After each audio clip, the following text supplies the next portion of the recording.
I don't know if you believe in these kinds of stories or not, but this one, it actually happened in front of me. And even now, after so many years, I still don't have an explanation. I was in class 7 back then. It's been almost 8 years now, but I remember it like it happened yesterday. There was this girl, my senior. Her name was Sana. She was in class 8th. I still remember her face. She wasn't very talkative, but always had this calm personality. She used to wear this light blue dupatta, always neatly pinned. That day was a regular school day. Nothing unusual. The bell rang, classes ended, everyone rushed to the gate.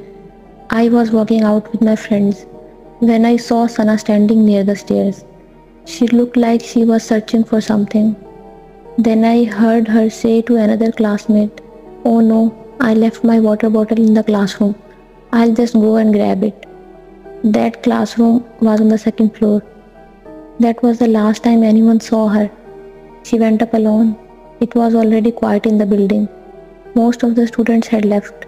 Even the teachers were wrapping up their work.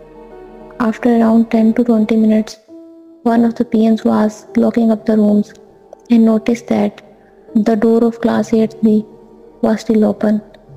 He went in to check.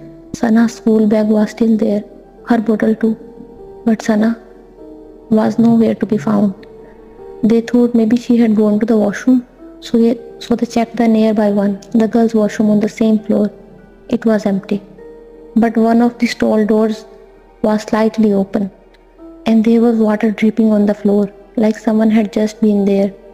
They searched everywhere, classrooms, stairs, and even the roof. Nothing. Her parents were called. The guards were questioned, and for the first time in my life, I saw our entire school in panic mode. The police came later that evening. They even brought dogs to search the whole building. No broken windows, no signs of a struggle, no clue. Like she just vanished into the air. No, there was no CCTV camera on that floor back then. So no one really knew what happened in those few minutes. Until this day, I kid you not, no one had ever found her. It became this dark memory that school has never talked about openly. But I remember everything. The washroom on the second floor, it was sealed completely the next week. But the staff said it had plumbing issues. But we knew the real reason. After Sana's disappearance, no one felt safe going up alone there.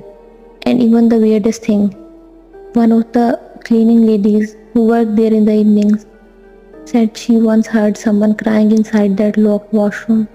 A soft, shaky voice whispering, "Ammi, मुझे घर जाना है." But when she ran to get the key, the voice stopped. When they opened the door, the washroom was completely empty.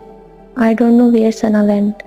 I don't know what happened in those last few minutes when she went back to get her water bottle. But that floor, it hasn't been the same since. And I swear, every time I walk past it, I feel like someone is still up there, watching and waiting.